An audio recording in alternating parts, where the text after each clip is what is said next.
How are you? Good Actually, morning. let's go back to this. What's going on in your life? Oh, busy, and moving, and I don't have a life. That's about it. Busy and moving. Well, for me, I was involved in a multiple offer on the weekend. I heard you were too. I was, yes. How'd that go? Incredibly crazy. 18 offers on a property.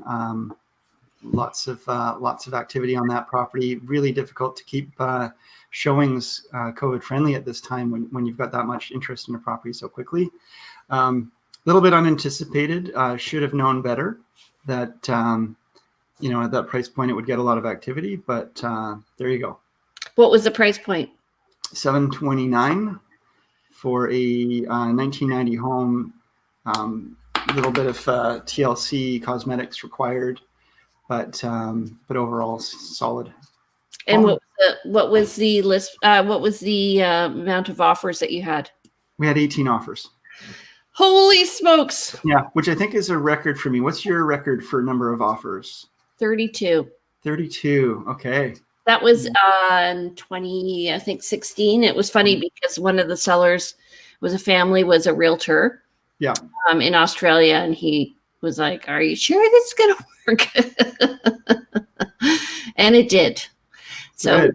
we ended up. We were listed at $699, and it was in Gordon Head, and we sold for $930, which was considered really. But the year before, that was the price. So right, yeah. And I learned something very interesting in that process. So that's when you can have, unfettered open houses. We had, I decided to hold an open house because somebody wanted a viewing at 4:00 on a Sunday. So at 10 a.m., I set up the open house for 4 p.m. and it was packed. So that made me realize that if people are interested, they will come. Absolutely. Yeah. But I was involved as a buyer in an open house. List price was $949 on the weekend. It ended up selling for $1,033,000. That was in Gordon Head as well, near Ash Avenue. Right. Okay. Ash Road. Yeah, it's definitely looking like the your average typical house in a nice, relatively nice neighborhood is at $1 million. Everything seems to be popping above, which is difficult for anyone with less than 20% down. Pardon? It's getting difficult for anyone with less than 20% down to buy a home now. Right, because you can't get CMHC financing over $1 million. So yes, you need to have a 20% down in order to get financing on a home over $1 million. So Vancouver has weathered that, has figured it out somehow. So I'm sure we'll get it figured out as well, but it's definitely going to be hard on folks who are trying to get into the market. Well, let's look at the market. Nice segue, Andrew. Yes, isn't it? Let's look at the market and see what's going on in terms of city to city. So I put side by side last week versus this week. So last week we had 245 sales or listings with 216 pending. Jumping in, are you going to be putting this up because I'm not seeing anything? I'm sorry. Yeah. I'm suffering technical difficulties today. Yeah. Why is that? Okay, got it. Oh, there we are. Okay. Okay. So I can put on my reading glasses for this.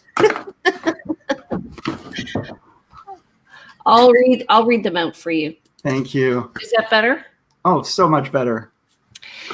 Okay, so we have 245 new listings last week, 239 this week, and pending were down this week, 187 compared to 216 the week before. Yes. Yep. With more active price decreases this week of 94 compared to 76. Mm-hmm. So when you read that, you might assume by reading that the market would be slowing down, but that's not my impression at all. What's your impression? For me, it's a little quieter than it's been. in the past, just because I'm finding right now a lot of my people have processed. I have like a new batch coming through. So as I say to them, we are a new crop. Yeah, everything we're looking at has sold. And so we just got to get in there right away. Yeah. Yeah. I would say, I would say that if there was inventory, there would be sales. Right. Would be my comment. It feels like it's lack of inventory and the rising prices that's making for a little bit less sales, because it's really hard to find properties. And when you're getting 18 offers on properties, and I've been talking to colleagues too, and we're all having a hard time finding property for our clients. Well, if you look at so I always look at the list to pending ratio as opposed to list to sale, because you could see last week we see 558 listings sold, but that means they completed and the pending took place weeks ago. So, and if you look at it, let's say we round it up to 200, that is roughly 10% of our listings are selling every week. And I have to tell you, not every listing sells. Everybody thinks realtors put a house on the market and it sells, and that is not true. Right? Right. Absolutely. Okay. We may have some folks coming through the background here because we're selling a few things. After our move, we found we had too much furniture for our larger space. Ironic. So anyway, there might be some activity in the background, just letting you know. Okay. All right. So this is a very interesting matrix that we looked at before.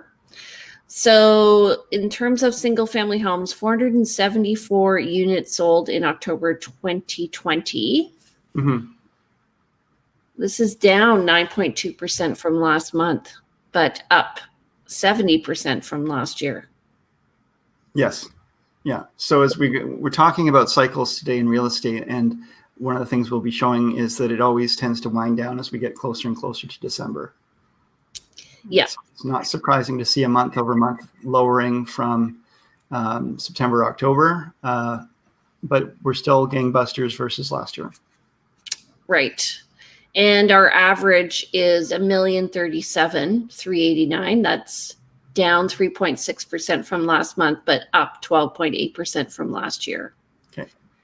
I prefer to look at the median number because that really tells me the average is affected by a lot of high-end homes and obviously very low-end homes. Right now, we have more people buying in higher end than normal.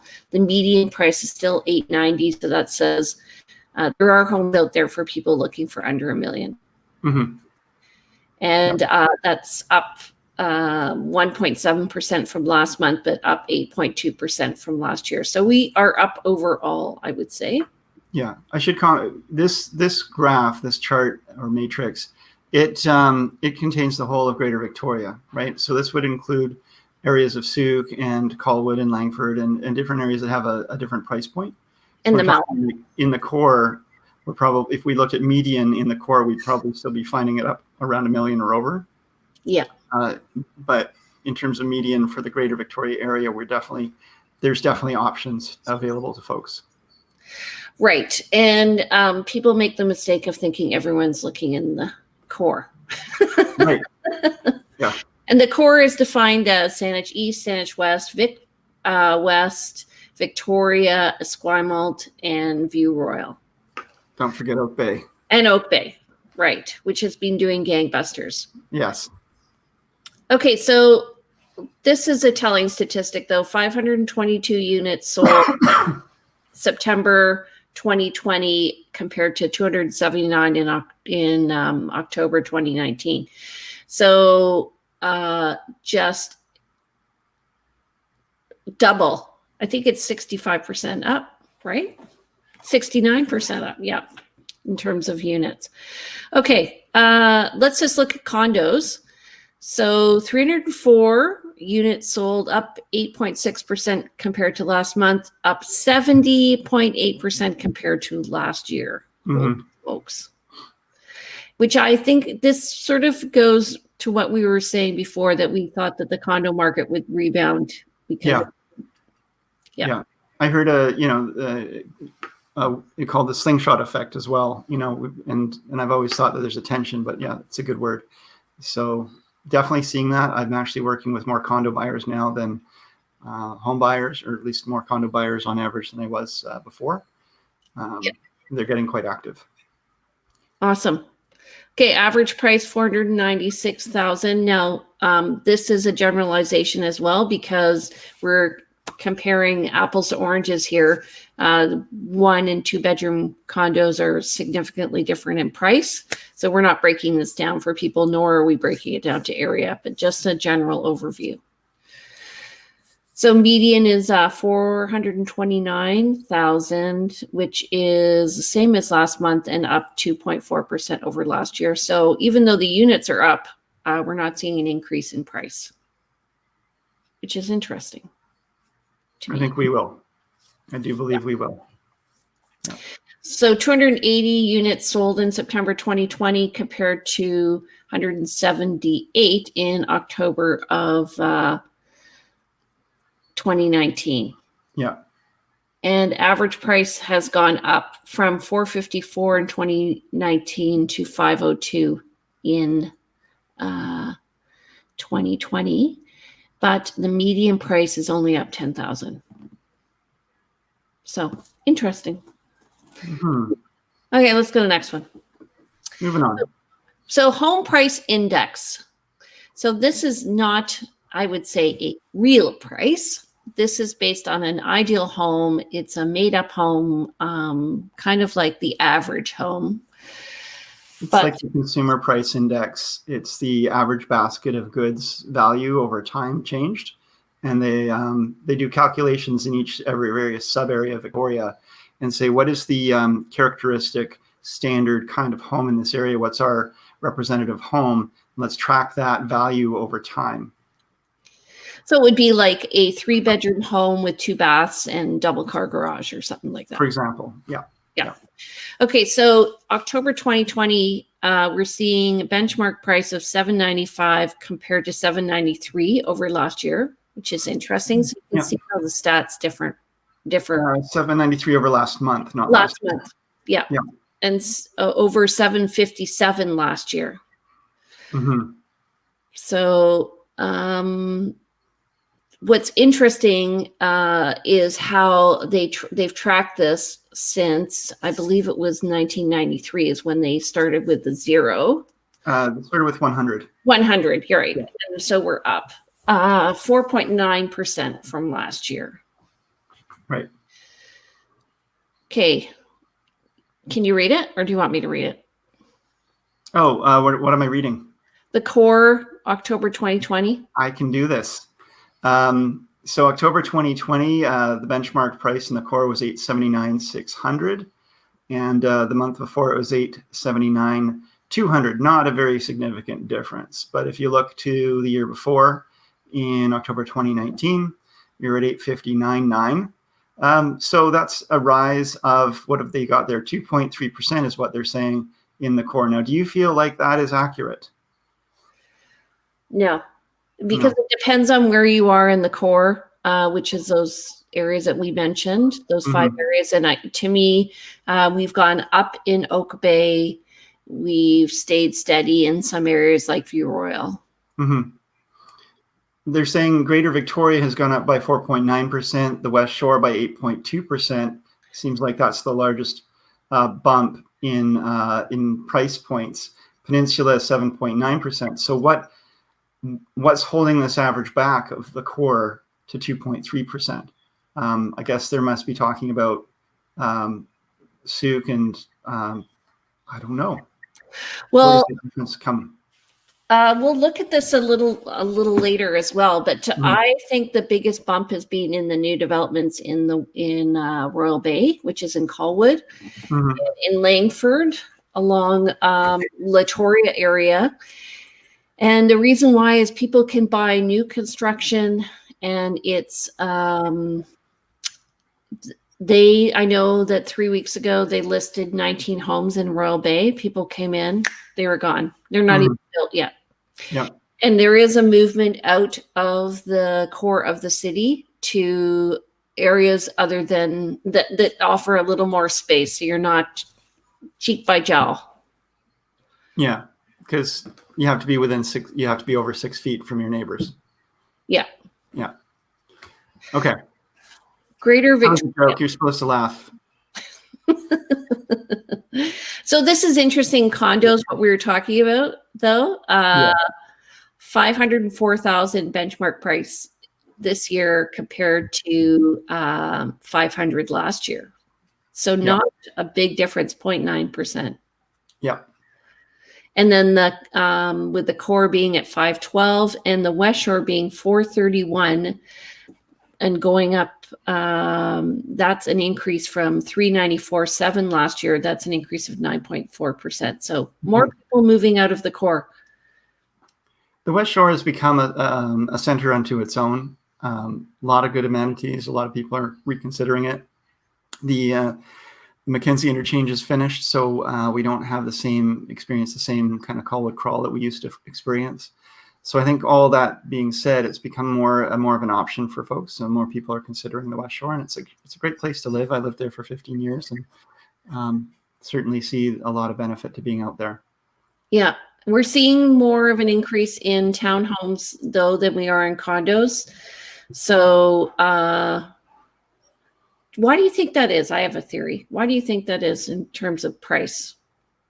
Price point? I think that, I mean, from personal experience, even, during the phases of COVID where, if you're stuck in a condo, if you're, let's say, a couple in a 1-bedroom condo or a small family in a 2-bedroom condo, after a while, that place gets feeling pretty small. And I think regardless of how people are feeling now about things, I think they are realizing that they do want a little more space, and they don't want to get stuck again in a small space. So townhouses, I think, are much more attractive. They're an alternative to a house. They're a great alternative to a house because if you don't like to do yard work and maintenance on your exterior, you can just pay your strata fee, and generally things are taken care of for you. And there's some really good townhouses out there that are really comfortable and give you a little bit of space, and yet and even some space from your neighbors, and maybe even a little bit of yard. And also you can be on top of one another in your house, like at different levels, as opposed to having to be beside one another, which I think allows people a little bit of sanity. A little bit more breathing room again. Yeah. Yeah. So the benchmark price went from 617 from 580 last year. That's an increase of 6.4%. And in the core, it was up to 689 from 643. So townhouses, very popular in the core, and unusual in the core as well. Interesting that the bump was higher in the core for townhouses, and yet and it's inverse. West Shore is actually less for townhouses. Yeah. And then, so it's 4.4%, but the benchmark price still went up to 515 from 493. Okay. So, sorry, I went the wrong way. Just in terms of list to sales ratio, so the bar here are the listings, and this is the total number of listings. We are looking at 2-year data, so you can see there is a cycle of what you were talking about, and we're coming towards December. We are way higher than normal. So in terms of list to sale, with sales up around 1,000 units a month, and normally we're at around 600, I would say. Yeah. It's more from the May 2019, you can see that's more of a typical pattern where you kind of reach a peak in the spring, and then it starts to come down over the summer. It sort of maybe bolsters a bit in the fall and then drops down in December. And here we have, you can see where COVID really affected us in April for sales, and then slowly built its way back up. And now we're just super steady on sales, and new listings are still, they're actually pretty active. And then what do you think, Jane? I've been coaching my clients to go against the normal trends and continue to list homes right now rather than wait. we just don't really know what the spring's going to bring and what the winter's going to bring. So if you're really planning on selling your home, right now there are definitely buyers out there for it. I agree. And actually, I've been thinking of, there are some people who are holding out for the spring right now, and I'm going to be chatting with them just after looking at the stats today, especially when I see that line of how consistent the sales have been since July. Right. And they need to really list, especially since the number of listings is coming down. You have a greater chance. Like, just if you look July, you probably have like an 80% chance in July, and now you probably have a 90% chance getting your house sold. So what do you say to the person who says, well, it's so active right now, and if I wait till the spring, prices will probably be up by then, so I'm probably better off waiting till the spring? You only know what you know now. You can only work with the current data right now. Yeah. Right. Am I sure? Yeah. I mean, how many people told clients to wait until March to list their home last year? Right. Yeah. So yeah, and they were it's true. And I like to think in probabilities. What's the probability of the spring market being better than this current market? What's the probability of a second, third wave of COVID? What's the probability of other possible changes? And we're going to be talking at some point, Jane, we're going to be talking about cycles in real estate. And I wanted to talk a little bit about, there's many cycles in real estate, and those can be, they can all affect what's going to come up in the spring. And spring is actually a long ways away from a real estate perspective. So there are cycles that are seasonal, which we're talking about right now, but there's also cycles that are economic. You know, what happens to our economy after, stimuluses and so on start to maybe give out, or people start to feel the effect of things. What happens with some regulatory, either stimuluses or tightenings? What happens with interest rates? All these things, the further we go out in time, the less we know what's going to happen. Right. And I think maybe in the spring, we might start seeing foreclosures. Agreed. And I suggest we talk about that next week, actually, because it's not an easy process for anybody. It takes a long time for it to happen. And so if there are people who are in the service industry who haven't been doing well, then we may see foreclosures. And if that happens, then we're going to see a flood on the market. So true. Yeah. And if you are out there and you're having a hard time paying your mortgage, and having to start paying mortgage again and so forth, you're finding yourself getting yourself into some trouble, you may want to consider beating to the punch in terms of selling before the bank comes calling, and especially if there's a lot of other folks in the same boat as you. So definitely talk to an agent, talk to Jane or I about what your options are, and we'll talk more about that next week. Jane or me, by the way. Thank you, Realty Teacher. Okay, so and this is exactly what we're looking at, the list to sale ratio here. So this is, if you list your house, what's the odds that it's going to sell? And in, I think it was January or February or March 2016, it was 90%. We're now at about 60%. So these are based on number of active listings and number of pending. Sorry. You're saying, wait a sec, you're saying the chance of selling now is only at 60% where it was 90% before? It was 90% a number of years ago when the market was so hot, and the list to sale ratio was 90%, and the average days on market was 7. I don't know what the average days on market right now are, right. But you're talking about it's off the graph. We're not seeing it on this graph right now, is what you're referring to. Okay. Yeah. And we're also seeing here that this is a seller's market when it is above 30%. Yeah. Okay. So this is the home price index, and just a summary. So looking at different areas: Victoria, the core, West Shore, Peninsula, Gulf Islands, and the Malahat. I just found this very interesting. So we're looking at this is the value of homes and where they're increasing. And what we're seeing is West Shore, Peninsula, and Malahat are doing very well. Essentially, the outlying area, I think of it as concentric rings. And when you get a bunch of activity in the core area and it sort of saturates, then you get a spillover effect, kind of like a chocolate fountain, where it's spilling over into the lower and other areas, and it starts to fill those up. Because it reaches a certain point in the core where people just say, I'm not going any further or higher than this. But look at this over here. This is where the new level is. Let's flow over to this and fill this gap. So the way I look at it is people work on a price continuum. So if they want to spend $800,000 on a house, they're going to get a shack in the city. And as they go further out, they can get new construction on the West Shore, or they could get property with land in the Gulf Islands or on the Malahat. Or a ranch in northern BC. Or a palace in Alberta. Yeah. Okay, condominiums. I thought this was so cool. Interesting. 9.4% on the West Shore. Yeah.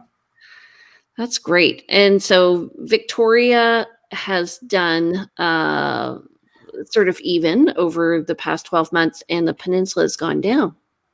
So there's been a lot of new construction condos in the West Shore.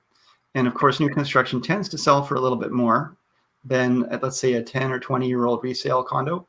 How much of this 9.4% bump do you attribute to the fact that there's a lot of new construction going on in the West Shore? I think there's two reasons. One is the prices are less on the West Shore. You get more square footage for the price. This speaks to the continuum that you were talking about. Right. And there's been less pressure to work closer to town now that more people can work from home. So I think that's affected things. Right. Okay. So this is the trend over time. And what interested me about this is in terms of price, you can see the West Shore was consistently lower. So West Shore is the orange line, folks? Yeah. Victoria, the core, is the red line, and the blue line is all, so single family in the core. So we're talking Saanich East, Saanich West, View Royal, Victoria, Oak Bay, and Esquimalt. So, and I think the reason why Victoria remains high is because of what's the core is because of what's happening in Oak Bay. The benchmark prices, I think, is affected by the averages in Oak Bay. Mm-hmm. What do you? Oak Bay seems to have just jumped out of the jumped ahead on the race. If you're looking at a horse race, it's by a couple of lengths ahead. It seems of other areas. I'm seeing just properties listing at 1.5 million, 1.7 million, and they seem to actually be moving. Where a few years ago or last year that would have not even been considered. Well, it would have been, but it would have taken quite some time. So now it's almost like an average home in Oak Bay is 1.3 to 1.5. It seems. What's your call on that, Jane? So I went to show a property last week that was listed at 1.249. And what was interesting, actually, it was kind of interesting. There were two properties that were listed, one here and one here. And this one had been listed high. I don't know if you can see my hand. What are we talking about here? Like on a hill? No, like price wise. Okay. And this one was listed at 1.6, and then it creeped down in terms of price. And this one was listed at 1.25, and it got 6 offers. This one got 1 offer, and they both ended up at the same price, which was, what was the price? Let me just check. It was anyway, at equal value. So I'm thinking it was 1.4. 25. So the first one that was listed high, he was listed higher than what people were looking at, and then he ended up going under 1.5. And the other one he reached at 1.249. He reached a lot of buyers in Oak Bay, and then I just thought it was very interesting. They ended up at the same. you tend to reach your level, and people don't always understand this when listing their homes. But if you list a property low, and you and you give yourself time to have exposure to the market, you're going to get market value. If you list your home high, you'll eventually come down to market value, perhaps less. There's a chance you'll get somebody who's willing to pay above market value, but generally speaking, they're going to come through. Buyers are savvy; they know what's out there. Everything reaches its level. It's more about the path you take to get there. Right. So I don't know if you can see this, but if you look at the market as a pyramid, Do you want to put yourself full screen there, Jane? You want to tiny okay. little.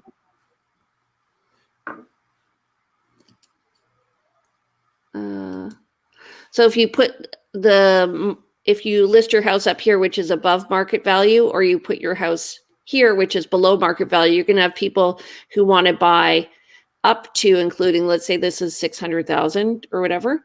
Anybody looking, if you're listing your house at market value, will consider this to be a really good price. Up here, they won't even see the house price. Yeah. Right.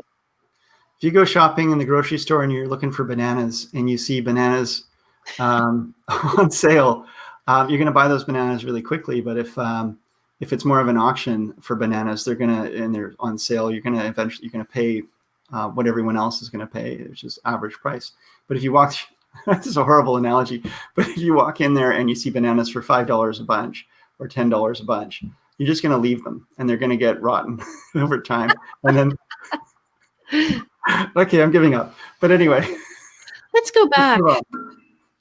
Okay. Tell me more about bananas, Andrew.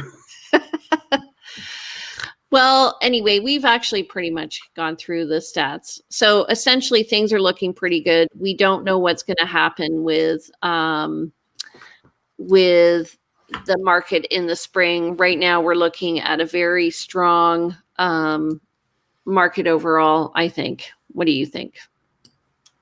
It's extremely strong. If you have a property to sell and you list it, even a property, unfortunately, that needs some work, or is not in an ideal location, it will gather attention. It will sell if it's priced right, as opposed to in other markets, it might sit for a long time. Not everything sells, as we've already said many times, but your chances of selling are much higher right now. Definitely. Yeah. And buyers seem to be coming from out of town a lot more as well. I'm noticing a lot of folks coming with investment money from Ottawa, from Alberta, from Vancouver. I'm seeing a lot of folks coming in here, and I guess with the low interest rates too, it's just it's gangbusters. I'm getting inquiries from Americans. Yeah. Okay. Still. Yeah. And it is a bit awkward. Just so you know, if you are in the States and you're looking to purchase here, you're going to have to get your financing through a Canadian bank. You're going to have money in a Canadian institution. And it does take some time to set that up. So if you need connections, let me know. Jane, right. We were going to talk about cycles in real estate. And that was one of the things we just talked about, of course. But I thought I'd like to just talk about some other cycles in real estate and maybe jump into them. So we talked about economic cycles somewhat, but there's also regulatory cycles. We've talked about seasonal cycles, but let's talk about regulatory cycles and maybe even the emotional cycle for a buyer or seller. That is pretty in depth. We can do it quickly. We got 5 minutes. Well, first of all, actually talking about the emotional, I just want to say I got my new mask. What do you think? Oh, beautiful. Wow. Anybody who wants to work with me gets a mask. And I ordered these through Elizabeth Brubaker. I just want to give her a shout out. Thank you, Elizabeth. She's in Sarnia. So right now, what? If you work with me, bring your own mask. She's with Equip Gym Services, and they're located in Sarnia, Ontario. If you want to give her a call, 1-519-466-0766. This is brought to you by Equip Gym Services and the BriarHillGroup. I did not know we were doing product placement. That's incredible. I told her I'd give her a shout out. I got them a week. That was great.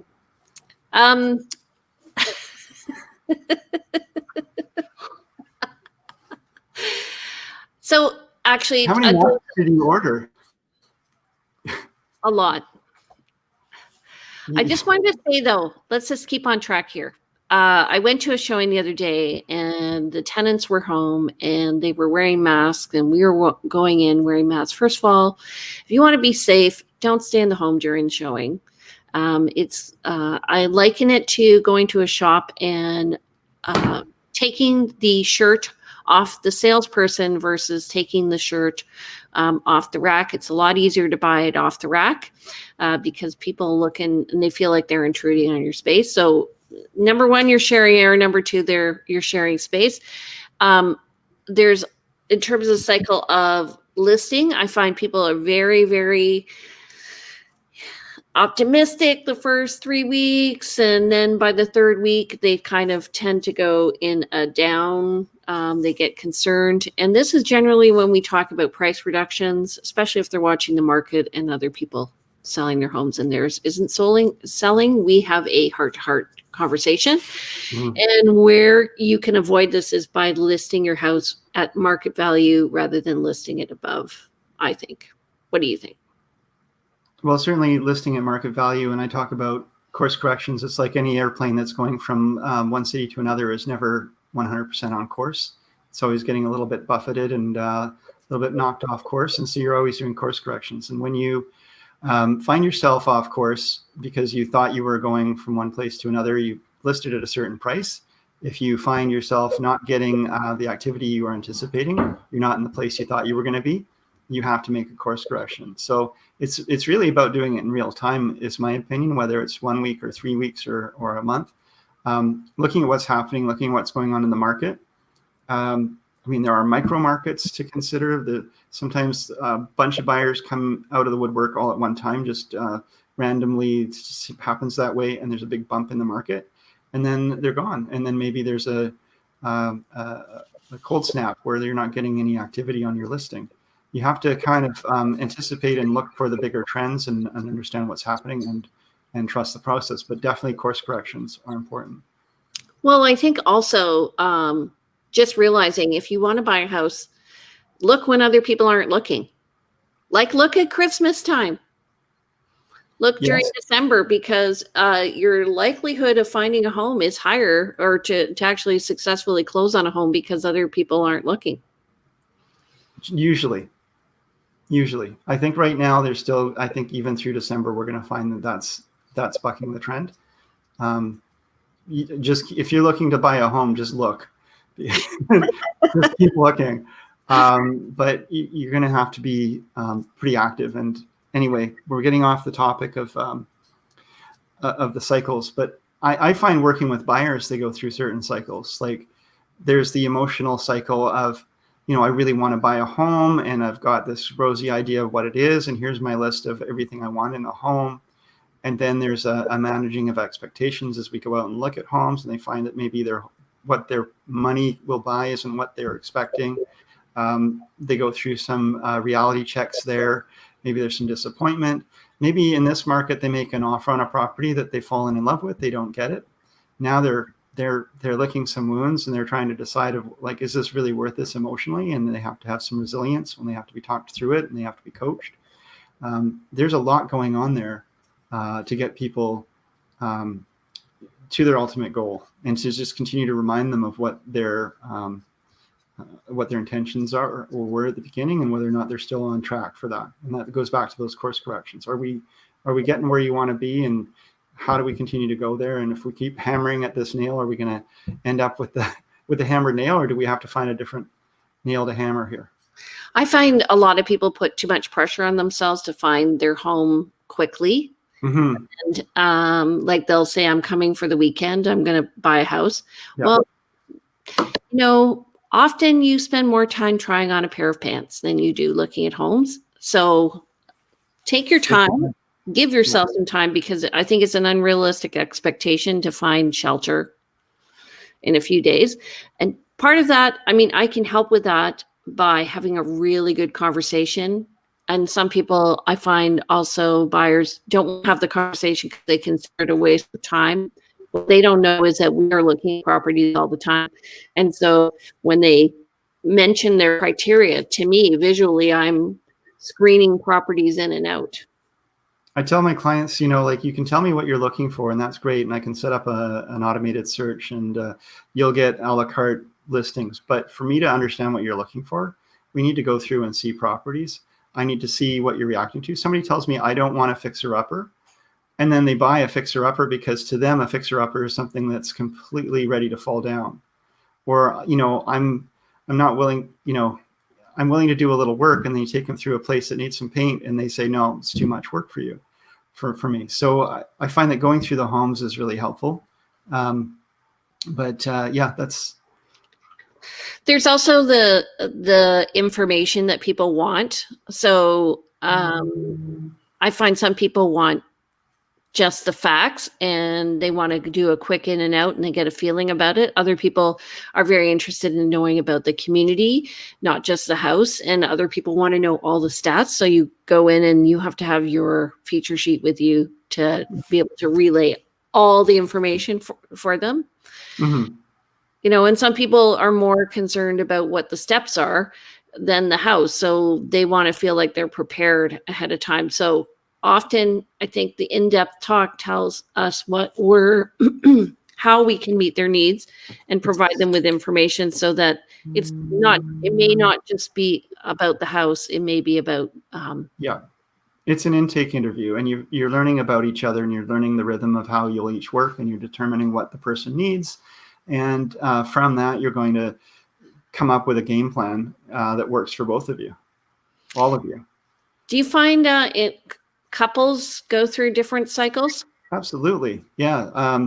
Depending on the couple, some are really aligned with what they're looking for. And other times you really have to have a lot of check-ins and a lot of you're working on this Venn diagram of like person A wants this and person B wants this. And sometimes there's some overlap, and sometimes it's hardly ever any, and you need to really understand that. And sometimes there's some real discussions on whether this is realistic or not. And this can be a make or break for some relationships where they realize this isn't actually going to work, which is unfortunate. But and I've worked with folks. It's interesting, the dynamics of couples. But I've worked with folks who bicker and argue and continuously are at odds with one another when they're mean to each other as you're walking through homes. But they love each other dearly, and it's just their process. And you're this witness to what's happening. But everybody's different in their process, and it's a stressful time buying homes. So you just gotta respect where everyone's at and sit with them in that. So I find it fascinating. I find it fascinating too, because it also, you realize that sometimes the person who talks the most is not the one who's making the decision. Yeah, the quiet one looking around. So yeah, again, understanding what people need, and that's really quite important, and what they're feeling they're missing, and having that communication piece is so important too. So one thing actually about cycles is election cycles and how those affect the market. And a lot of people hesitate when something changes. Same thing with major announcements. And everyone just kind of goes, what's that going to mean? Mm-hmm. But to me, that's an opportunity if you want to make a quick decision. Again, there's a bit of a herd mentality with real estate, I find. There is. Other cycles would be like weather cycles. Suddenly there's it's been beautiful weather for weeks, and then there's a storm, big windstorm or something happening, and of course nobody wants to go out and show properties or view properties. And there's this lull, and somebody had scheduled to list their home that day. It comes up, and they get nobody through except this one intrepid agent and their clients, and they were able to make an offer and get their clients into that home where they would have been competing against multiple people had it been a different time. Or it could be horrible weather for a while and it turns into a beautiful day and everybody's at the lake. I find that these transition times are little opportunity times. Same with holidays.